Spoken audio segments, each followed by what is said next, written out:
Gênesis capítulo 47 diz assim: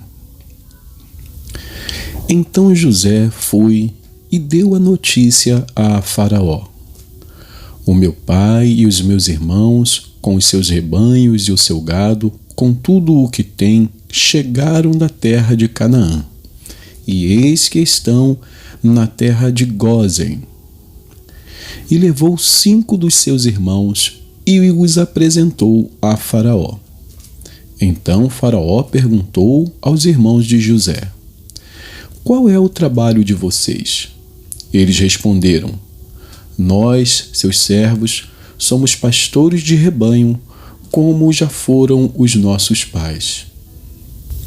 Disseram mais a Faraó: Viemos para morar nesta terra, porque na terra de Canaã não há pasto para o rebanho destes seus servos, pois a fome é severa. E agora pedimos que o Senhor permita que estes seus servos morem na terra de Gósen. Então Faraó disse a José: Seu pai e seus irmãos vieram para junto de você. A terra do Egito está à sua disposição.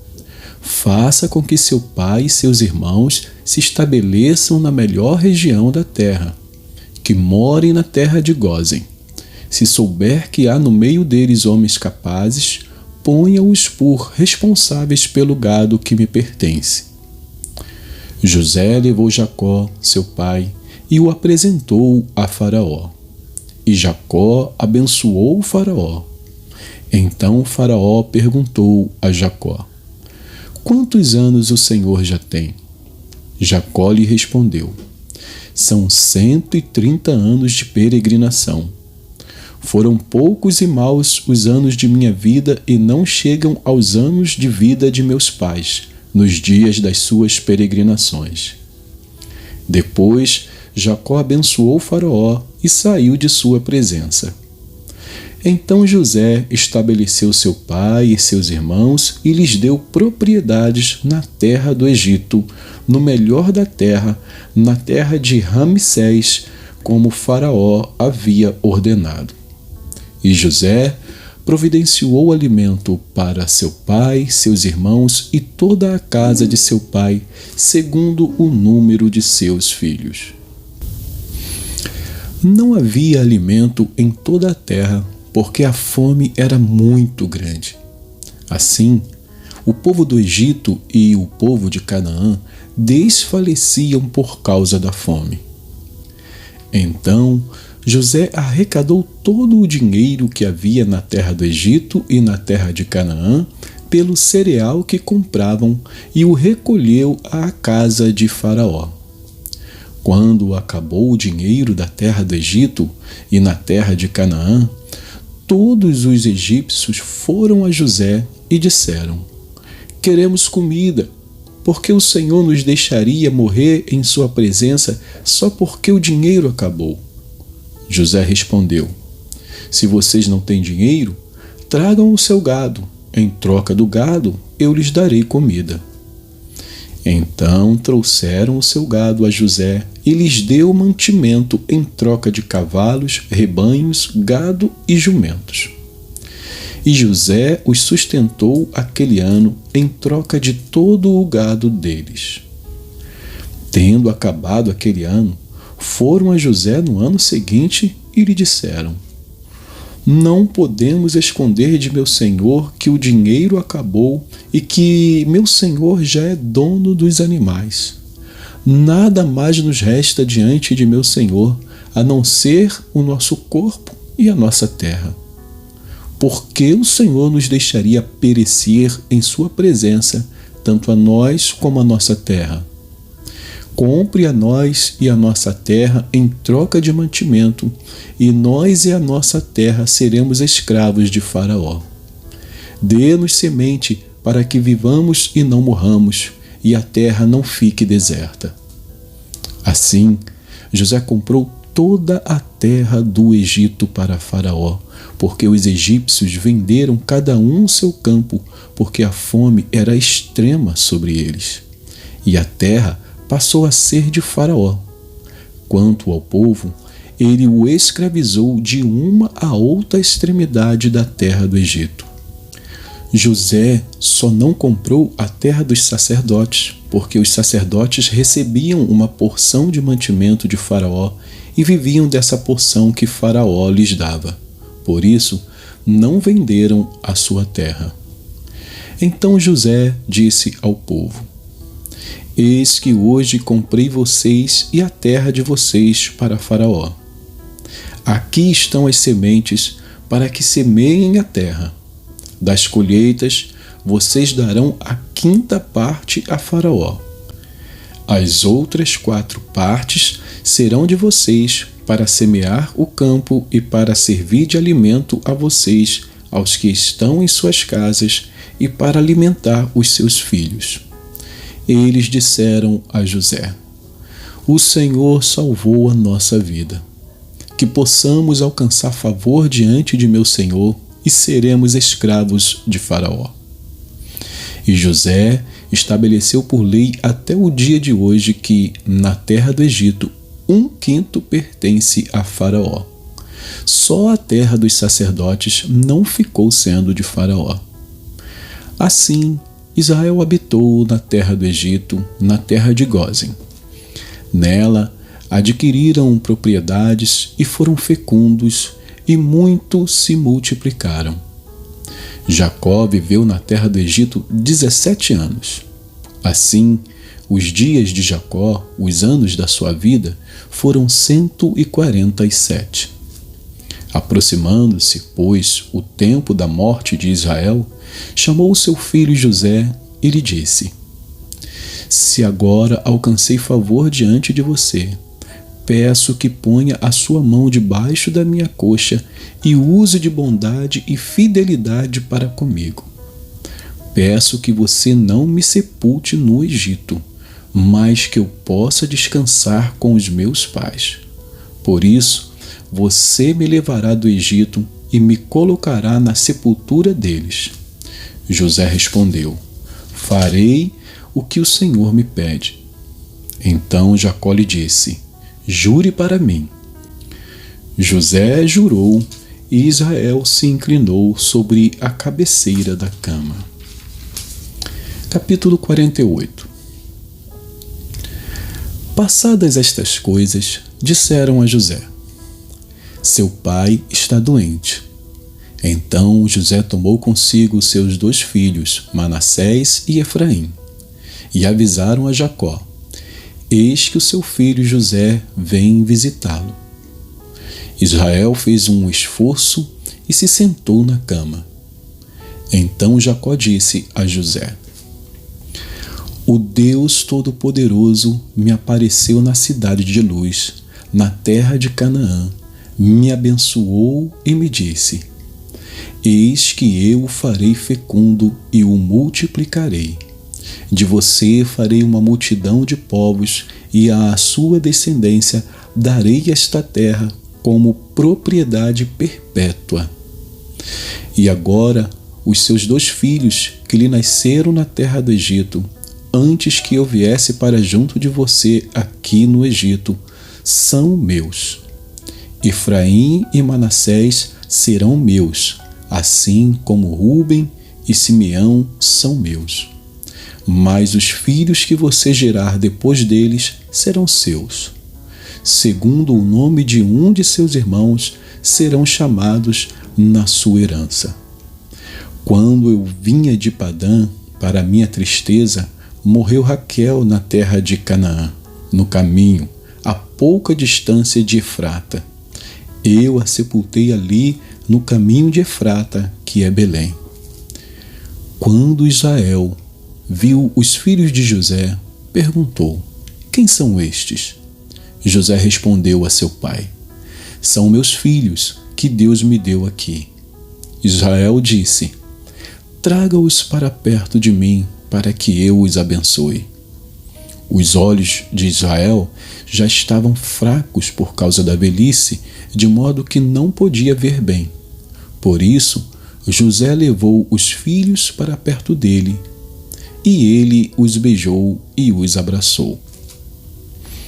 Então Israel disse a José: Eu não esperava ver o seu rosto outra vez, e eis que Deus me permitiu ver também os seus filhos. E José, tirando-os dentre os joelhos de seu pai, se prostrou com o rosto em terra diante dele. Depois José pegou os 2 filhos e os colocou diante do pai. Pegou Efraim com a mão direita, para que ficasse à esquerda de Israel, e Manassés com a mão esquerda, para que ficasse à direita de Israel. Mas Israel estendeu a mão direita e a pôs sobre a cabeça de Efraim, que era o mais novo, e pôs a mão esquerda sobre a cabeça de Manassés, cruzando assim as mãos, mesmo sendo Manassés o primogênito. E Israel abençoou José, dizendo: O Deus em cuja presença andaram meus pais Abraão e Isaque, o Deus que tem sido o meu pastor durante a minha vida até este dia, o anjo que me tem livrado de todo mal, abençoe estes meninos, que por meio deles seja lembrado o meu nome e o nome de meus pais Abraão e Isaque, que cresçam e se tornem uma multidão sobre a terra. José viu que seu pai havia posto a mão direita sobre a cabeça de Efraim, e isto não lhe agradou. Pegou a mão de seu pai para mudá-la da cabeça de Efraim para a cabeça de Manassés. E José disse ao pai: Não assim, meu pai, pois o primogênito é este. Ponha a mão direita sobre a cabeça dele. Mas seu pai recusou e disse: Eu sei, meu filho, eu sei. Ele também será um povo, também ele será grande. Mas o seu irmão menor será maior do que ele, e a sua descendência será uma multidão de nações. Assim os abençoou naquele dia, declarando: Por vocês Israel abençoará, dizendo: Deus faça com você como fez com Efraim e com Manassés. E assim Israel pôs Efraim antes de Manassés. Depois Israel disse a José: Eis que estou morrendo, mas Deus estará com vocês e os fará voltar à terra de seus pais. Dou a você uma parte a mais que a seus irmãos, um declive montanhoso, o qual tomei das mãos dos amorreus com a minha espada e com o meu arco.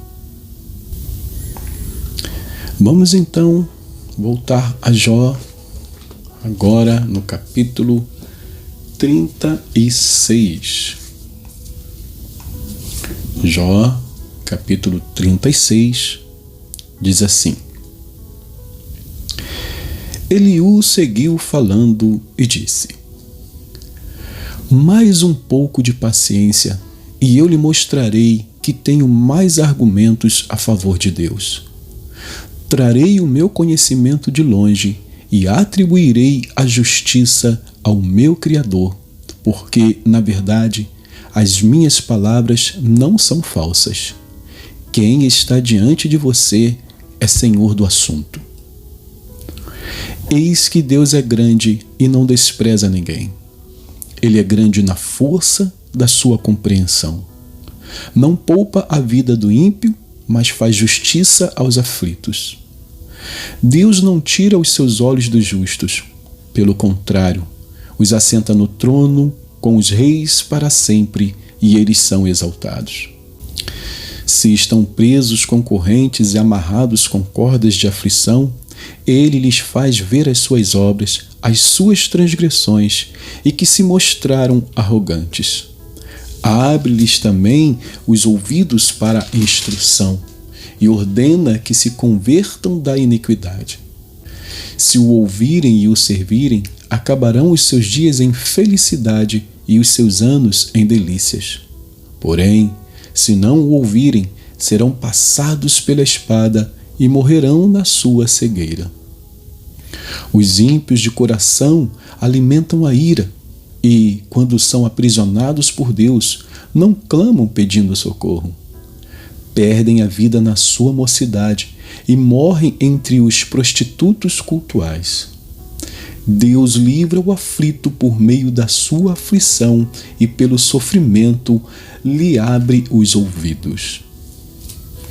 Assim também a você Deus procura tirar da angústia e levar para um lugar espaçoso em que não há aperto e para o conforto de uma mesa cheia de comida saborosa. Mas você se enche do juízo do perverso e, por isso, o juízo e a justiça o alcançarão. Tenha cuidado para que a ira não o leve a zombar, nem permita que a grande quantia do resgate o desvie. Será que ele levaria em conta as suas lamúrias e todos os seus grandes esforços para que você se veja livre da sua angústia? Não suspire pela noite em que povos serão tirados do seu lugar. Cuidado! Não se incline para a iniquidade. Você parece preferir a iniquidade à sua miséria. Eis que Deus se mostra grande em poder. Quem é mestre como ele? Quem lhe escreveu o seu caminho? Ou quem pode lhe dizer: cometeste uma injustiça? Lembre-se de exaltar as obras de Deus que as pessoas celebram. Toda a humanidade olha para elas. As pessoas as contemplam de longe. Eis que Deus é grande e não podemos compreender. O número dos seus anos não se pode calcular. Ele atrai para si as gotas de água que de seu pavor destilam em chuva, a qual as nuvens derramam e gotejam sobre a terra em grande abundância. Pode alguém entender como ele estende as nuvens e como os trovões ecoam em sua tenda? Eis que ele espalha sobre elas o seu relâmpago e encobre as profundezas do mar. Pois por estas coisas ele julga os povos e lhes dá alimento em abundância. Enche as mãos de relâmpagos e os arremessa contra o adversário. O fragor da tempestade dá notícias a respeito dele que é zeloso na sua ira contra a injustiça. Que Deus abençoe a porção da sua palavra.